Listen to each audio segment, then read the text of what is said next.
नमस्ते, good morning, welcome back to my new blog. जैसे कि आप लोग देख पा रहे हो कि हमारे गांव में मानसून आ चुका है, पानी बरस रहा है। ये थोड़े से पानी बरसने में हमारे गांव की लाइट गोल हो जाती है। वैसे तो फॉल्ट हो रखा है बट लाइट भी गोल हो जाती है। आप लोग को मैं बता दूं कि 2 या 3 दिन से लाइट बिल्कुल खराब चल रही है। जैसे रात भर नहीं रहती है, कभी दिन भर नहीं रहती है, कभी रात भर और दिन भर दोनों टाइम ही नहीं रहती, कभी पूरे दिन ही नहीं रहती है। तो इतना परेशान हो जाते हैं। बच्चों को मैं बाहर सुला रही हूँ गेट के सामने जहाँ हवा आ रही है, और बड़ा वाला सो रहा है पीछे वाले गेट के सर। तो मतलब समझ लो बहुत ज्यादा परेशानी हो रही है। जैसे कि मैं आप लोग को दिखा दूं कि देखो जग्गू यहाँ सो रहा है और बाबू यहाँ सो रहा है। मैंने जग्गू को भी यहाँ बुला लिया था बट जग्गू नहीं माना और पूरे में घूम रहा है, क्योंकि गर्मी में तो उसको सोने की आदत नहीं है। और दादी देखो सो रही हैं वहाँ पे हॉल में, आपने अभी देखा होगा अभी लास्ट क्लिप में। और ये एसी वाले भैया आए हैं जो कि एसी बनाने के लिए। तो एसी तो बनाई इनने बट पता नहीं क्या हुआ, एसी बन चालू हुई और थोड़ी देर चली और उसके बाद फिर बंद हो गई है, नहीं चली एसी।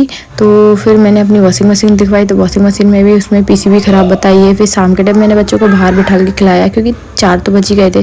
फिर मैं कहाँ ले जाती बच्चों को सुलाने के लिए, लाइट थी नहीं। तो फिर मैं बाहर लेके आ गई। बाहर बच्चे 4 बजे से शाम के 6 बजे तक बाहर ही खेलते रहते हैं और मैं बैठ के देखती रहती हूँ इनको गेट पे, जिससे कि ये खेलते रहें तो आराम से कोई इनको देखने वाला हो, ये साइड में ना जाए या जंगल की साइड ना जाए या फिर खेती की साइड ना जाए। बगल में ही हमारे इधर कुआं बना हुआ है तो उधर भी बहुत डर है जाने का बच्चे का। इस चक्कर में मैं सामने बैठ के ही देखती हूँ दोनों को। खाना पीना मैंने बना ही लिया था, क्योंकि जब तक ये ऊपर खेल रहे थे जब तक मैंने खाना बना लिया था। मतलब आधे घंटे में मेरा खाना बनकर रेडी हो जाता है। और मेरा काम जो है, मेरे को बच्चों को देखना बहुत जरूरी है। गाँव में कोई देखने वाला नहीं होता है, इस चक्कर में बच्चों को कुछ ना कुछ हो जाता है, कहीं हाथ में लग जाती है, कहीं पैर में लग जाती है। इस चक्कर में मैं अपने बच्चों को सामने बैठ के देखती हूँ। अगर और कोई बैठा हो, जैसे कि उसकी दादी बैठी हो या दादू बैठी हो, तो कोई टेंशन नहीं। बट अकेले मैं नहीं छोड़ती हूँ खेलने के लिए कि हाँ वो खेल रहे हैं और मैं कहाँ जाके काम कर लूँ। और इतना फिर जरूरी काम नहीं है जितना जरूरी बच्चे हैं। तो मेरे को लगता है कि काम तो होते रहेंगे बट बच्चे देखना बहुत जरूरी है। आज का ब्लॉग यही एंड करते हैं। Thank you for watching, bye bye.